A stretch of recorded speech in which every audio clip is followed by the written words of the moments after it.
আসসালামু আলাইকুম ভিউয়ার্স, চলে আসলাম সাপানিয়া বাজারে। কিছু কি কিনবেন নাকি খালি দেখতেছেন? সাপানিয়া বাজারে আসলেন তাই আর কিছু পাইলেন না?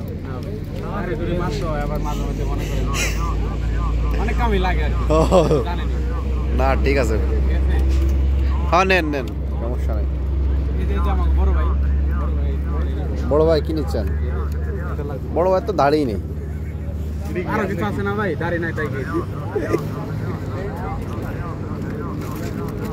কিছু আবার চুরি মুড়ি করেন না? চুরির অভ্যেস আছে কালাম সাজাতের।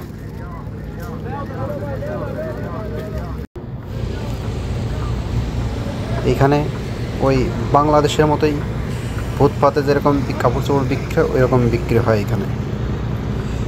আপনার কাপড় আছে, আপনার ওই তরি তরকারি আছে।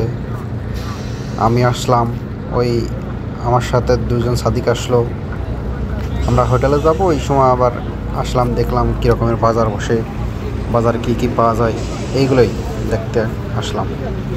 আপনারা সাপানিয়া বাজার আসলে পরা অবশ্যই এই বাজারটা ভিজিট করবেন, দেখবেন দাম কম মানে ভালো।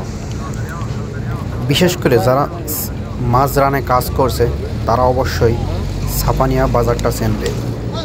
মাঝরান থেকে সাপানিয়া যেতে আধা ঘন্টা টাইম লাগে সাপানিয়া যেতে। আপনার সাপানিয়া শহরটা ছোট্ট একটা শহর, বেশি বড় না।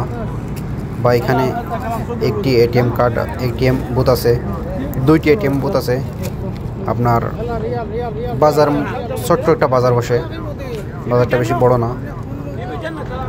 এটা সাপানিয়া হলো দাম্মাম ডিস্ট্রিক্টের ভিতর পড়ছে সাপানিয়া। আপনার জুবাইল থেকে 250 কিলো তফাৎ এই সাপানিয়া বাজারটা।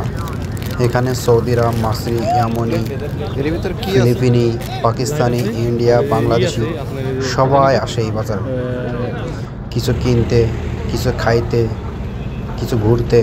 এরকম এই বাজারটাতে ঘোরার মতো কোনো জায়গা নেই, বাট ওই টুকিটাকি কিছু কাপড় চোপড় লাগলে পরা এখান থেকে কেনে। বা সেরকমের দোকান নাই সেরকম মার্কেট নাই এখানে যে মার্কেট থেকে মানুষ কিনবে।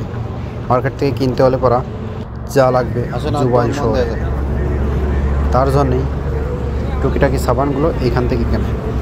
আর এই মাঝরান শহর থেকে আপনার জুবাইল যাইতে বাসে যাইতে লাগে 10 টাকার ভাড়া, ট্যাক্সিতে যাইতে লাগে 50 টাকার ভাড়া জনপ্রতি। আর আমার ভিডিওটা ভালো লাগলে অবশ্যই কমেন্ট করে জানাবেন মাঝরান আসছেন কিনা, সাপানিয়া আসছেন কিনা। আর অবশ্যই শেয়ার করবেন ভিডিওটা, লাইক কমেন্ট তো করবেনই আশা করি। সবাই ভালো থাকবেন, সুস্থ থাকবেন, নিজের দিক খেয়াল রাখবেন। অবশ্যই ফ্যামিলির সঙ্গে যোগাযোগ রাখবেন ঠিক মতো, ফ্যামিলির সঙ্গে কথা বলবেন ঠিক মতো প্রতিদিন। সবাই ভালো থাকবেন, আল্লাহ হাফেজ। আমার জন্য দোয়া করবেন। আর অবশ্যই মাঝরান আসলে পরে সাপানিয়া